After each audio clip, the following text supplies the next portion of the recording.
Bonjour à tous, c'est Nadège, votre naturopathe.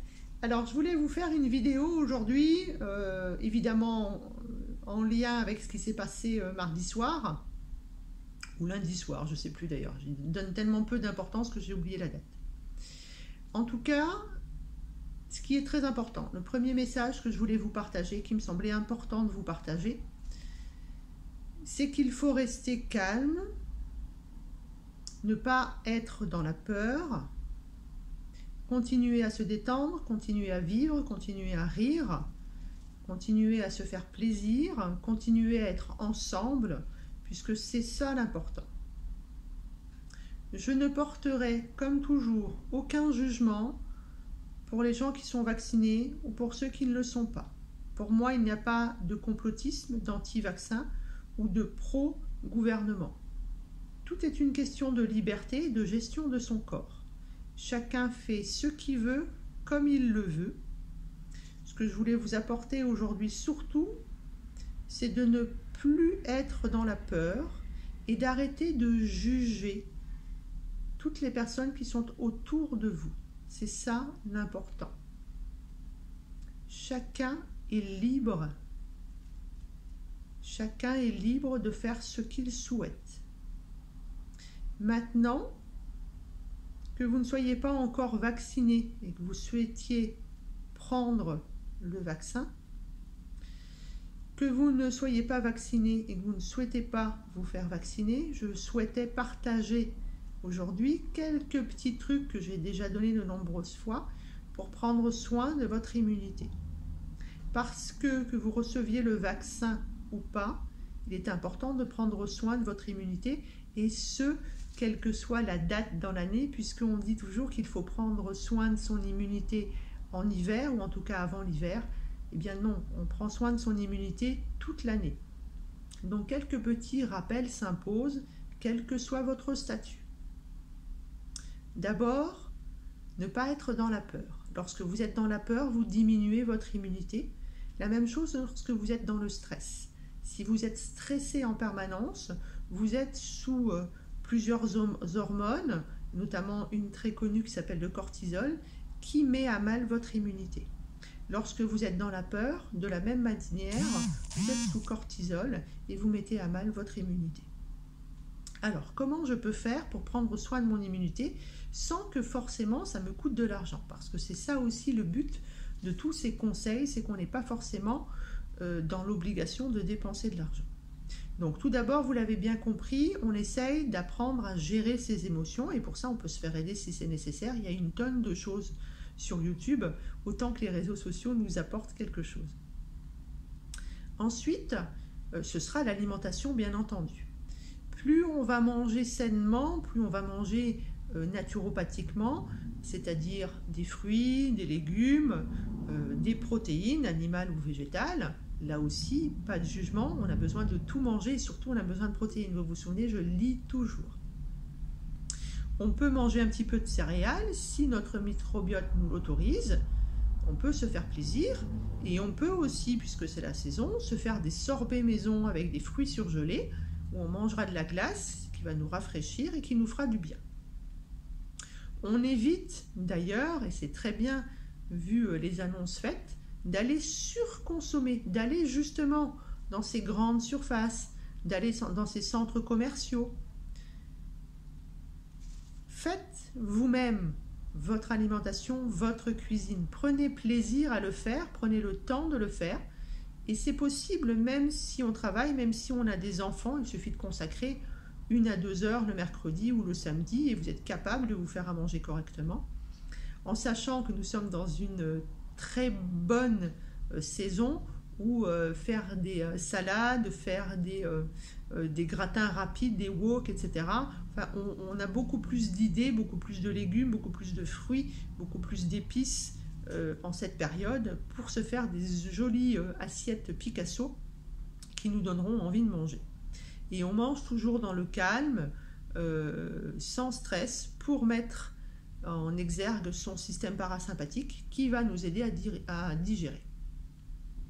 Donc il y a l'alimentation, bien entendu. Il y a aussi votre gestion du stress. Vous l'avez bien entendu en début de cette vidéo. il y a aussi la gestion de votre sommeil. Vous savez que lorsque l'on ne dort pas bien, lorsqu'on a un sommeil qui n'est pas réparateur, on met à mal plus de 2000 gènes. Donc, on se déclenche des maux. Prenons soin de notre sommeil. Logiquement, physiologiquement, chronobiologiquement, il est bon de se coucher vers 22 heures et de se réveiller naturellement sans réveil vers 6h30, 7h. Maintenant, en fonction de votre travail, ces horaires sont peut-être incompatibles. À vous de trouver le moment où le train entre en gare pour pouvoir vous endormir le plus facilement possible. Pas de panique s'il y a des réveils dans la nuit. Il y a là aussi plusieurs méthodes pour se rendormir sans problème.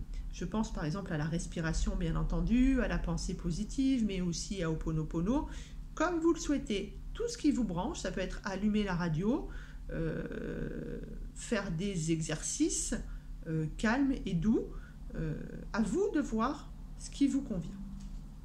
Après l'alimentation, la gestion du stress, la gestion des émotions, la gestion du sommeil, eh bien entendu, il va falloir apprendre à gérer sa digestion et surtout son microbiote, puisque c'est au niveau des intestins que nous avons d'ailleurs plus de cellules que dans le corps humain, que notre immunité se joue. Notre immunité, elle se joue également avec, comme le disait ma professeure d'école de Heilpraktiker, les ganglions que vous avez un petit peu partout à des endroits un petit peu stratégiques, qui sont des hôtels 12 étoiles pour nos lymphocytes. Nos lymphocytes, c'est eux, l'immunité adaptative, qui vont prendre en charge justement les virus, les bactéries, etc. C'est une immunité qu'on appelle acquise. C'est eux qui génèrent les anticorps. Donc on va prendre soin de notre immunité, donc en prenant soin de notre système lymphatique, en bougeant. Notre système lymphatique, c'est aussi notre poubelle, notre éboueur. Donc on va éviter de rentrer des déchets et on va favoriser l'évacuation de ces déchets. Et on prend soin de son microbiote en mangeant des légumes lacto-fermentés, en buvant des jus de légumes par exemple, mais aussi vous pouvez très bien, je ne devrais pas le dire, mais boire une toute petite bière, même si c'est de l'alcool. En attendant, dedans il y a de la fermentation qui va vous aider au niveau de votre côlon. Ça peut être avec des champignons, bien entendu, ça peut être avec du kombucha, du kéfir, mais ça peut être aussi tout simplement en gérant son corps mental. Donc, on peut aussi, pour gérer son immunité, penser à enfin ce avec quoi je travaille depuis plus de 11 ans et qu'on a mis à l'honneur depuis un petit peu plus d'1 an, c'est la vitamine D. Je suis dans le sud depuis 2004 et je peux vous dire qu'il y a énormément de gens carencés alors que nous sommes dans le sud. J'ose à peine imaginer, vous mes abonnés qui êtes, comme on dit ici, dans le nord de la France dès qu'on a passé Avignon, les carences que vous avez en vitamine D. Il est très très important d'avoir un taux de vitamine D qui, sur les normes de laboratoire, est aux environs de 80 nanogrammes. Ça, c'est le taux qui vous permet de dire que vous êtes en santé sur la vitamine D. Je pense que vous allez avoir des surprises si vous faites doser votre vitamine D.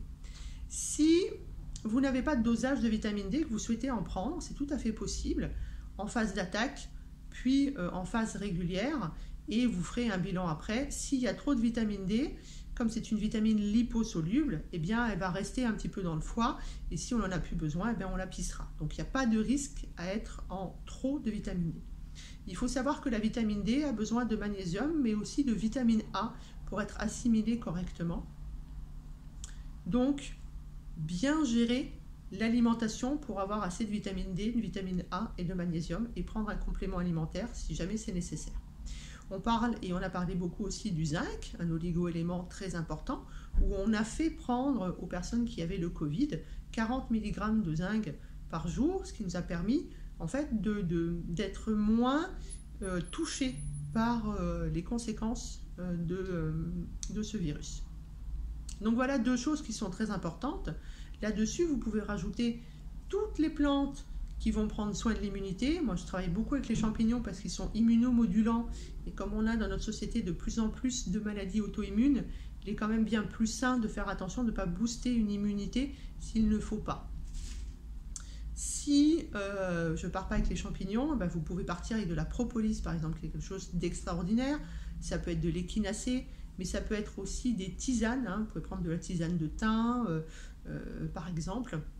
Moi, j'aime beaucoup la tisane de l'apacho aussi. D'ailleurs, on va faire une décoction de l'apacho. C'est très bon et c'est quelque chose qui est très bon pour les différents corps. Donc, vous voyez qu'on a de quoi faire, que l'on soit vacciné, pas vacciné, en passe d'être vacciné, entre les 2 ou les 3 couches de vaccin. Prenez soin de votre immunité.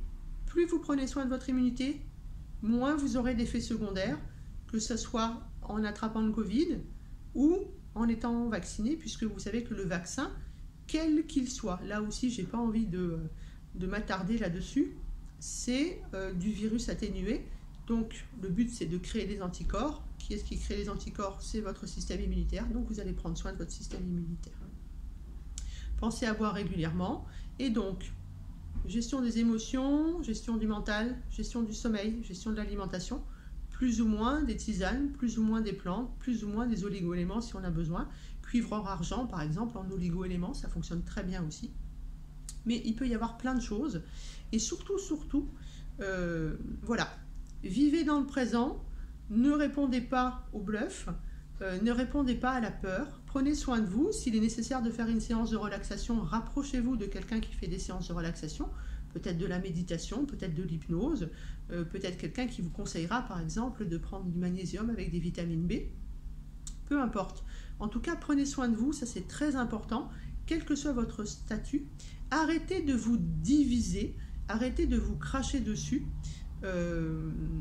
Chacun voit midi à sa porte, chacun fait comme il veut, chacun fait en son âme et conscience à partir du moment où on reste en liberté, puisque liberté, égalité, fraternité en France. Soyons fraternels, soyons bienveillants, soyons tolérants, acceptons que les autres aient une idée, une pensée, une envie différente des nôtres.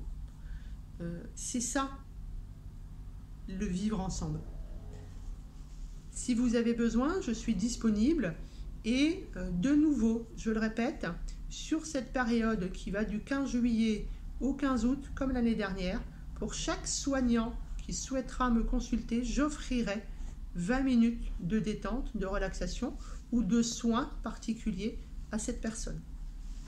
Prenez soin de vous, ne subissez pas la peur, vivez dans le présent.